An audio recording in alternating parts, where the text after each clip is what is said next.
Today, I'm talking about safety. And no, not dealership safety, where, let's be honest, the most dangerous thing here is probably how much cake I eat on a regular basis.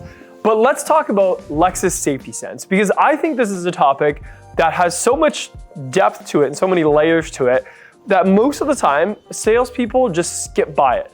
They'll just say, oh, this is equipped with Lexus Safety Sense 3.0. But they won't really go into what that even means or the features.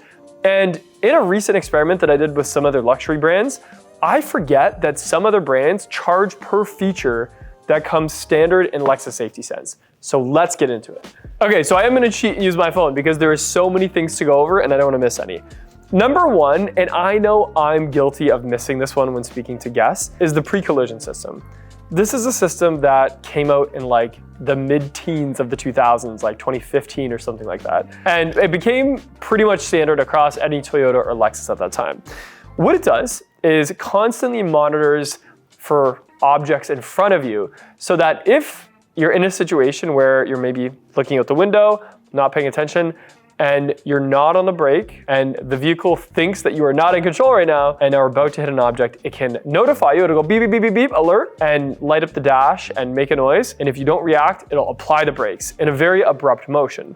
I remember when it first came out, I went to the test track with Toyota, and they demonstrated it with like sort of like a fake car material. And they had to use a special driver for it because it's our inherent reaction to just press on the brakes. And at that time, it was really important because if you do press the brakes, it won't trigger that system because it only will do it when it thinks you're in like imminent danger. Now, since then, we've upgraded to pre-collision system with daytime pedestrian detection. You know, a pedestrian walking in the line of that car, it can do the same thing.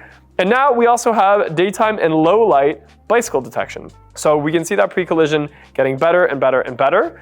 And in the latest 2.5 and probably 3.0 as well, we even have intersection support and emergency steering assist. So kind of similar to some features I'm going to talk about later, but instead of just applying the brakes, the car can also assist you in the steering a little bit too, to avoid something like a pedestrian. Also, when making a left-hand turn, that's what the intersection one is about.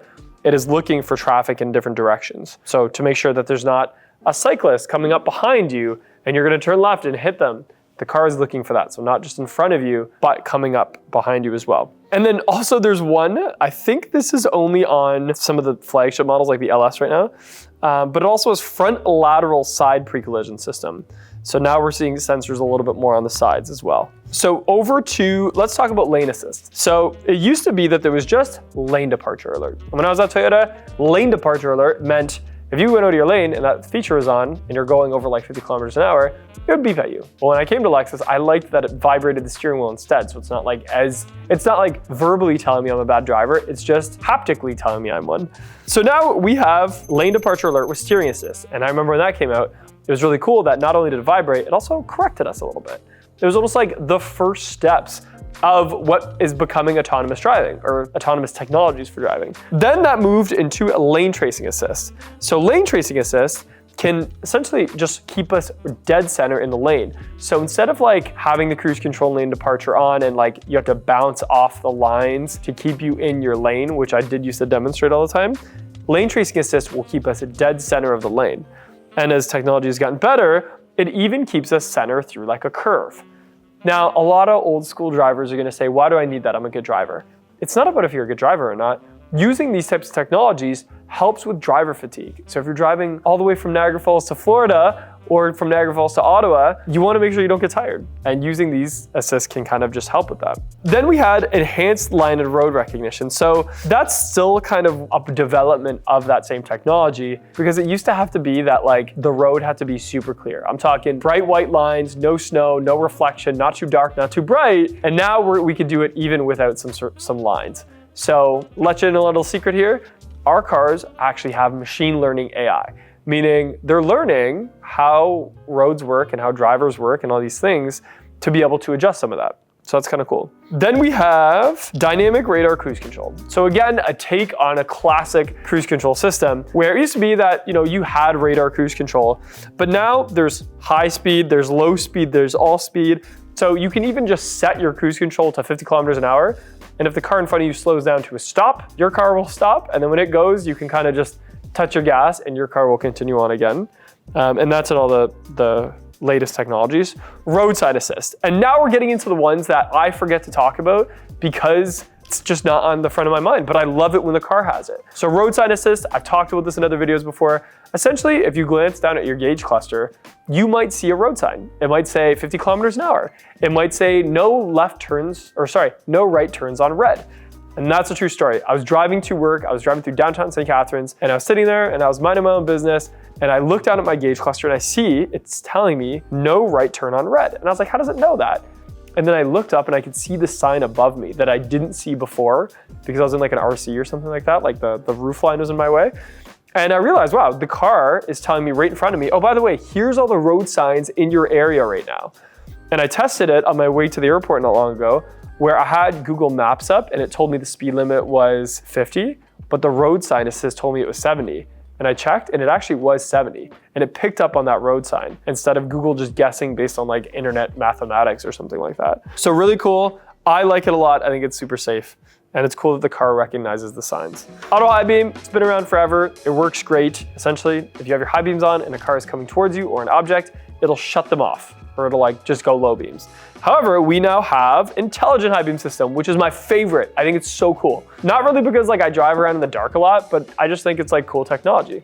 So imagine this, you have your high beams on and a car is coming towards you, but they're only taking up a small portion of your view on the left side. Well, instead of shutting down the whole high beam, it'll just shut down that exact area. And it's so accurate that even if that object became over to the right, it would just shut off just the part that it's picking up on. And that way it creates visual for all, the rest of that view. And one of the ones that I always forget to talk about because I don't think it's actually part of the safety system, it's just kind of standard, and that is proactive driving assist. So imagine a big bubble around this entire car as you're driving it, just in normal everyday situations. Even if the cruise control isn't on, even if the lane departure isn't on, if someone in front of you slows down, your car is just gonna calmly slow down. If someone opens their door on the side of the road beside you, your car might just go around the car a little bit. It's not uncontrollable. It's just a little push in the right direction, or maybe a pull in the right direction to keep you safe and have just extra sensors looking around. Yes, we're human. We can, pay attention to all the objects and things going on the road. But again, when we think about fatigue, when we think about just the chances of something happening, why not rely on a bit of technology to protect us? I always said when pre-collision first came out, I said, even if it works one time and saves you from hitting a pedestrian or another car or whatever, saves something, it's worth the investment. And now all of these features are standard, especially with a brand like Lexus or Toyota. They both have them. And I love that they've taken the stance that they won't make you pay for safety features. A couple honorable mentions, but aren't technically part of it, are rear cross traffic alert and blind spot monitoring, where there's sensors monitoring if someone's in your blind spot when you're driving down the road, or if you're parked and you're about to open your door on the new electronic door latch system, if there's traffic coming, it'll actually override you a little bit and say traffic. Like verbally, it'll say traffic. So those types of systems, again, combined with all the other safety systems we have, could really save you a pretty penny or even getting hurt. So there you have it, just a little walkthrough of some Lexus safety features, the Lexus safety system in particular, and some honorable mentions at the end. Let me know in the comments below what you thought of this video. If there's any other broader topics like this that you think I should be tackling, of course, make sure you like and subscribe for more Lexus related content, and find me on Instagram. My tag is @TheDustinMason.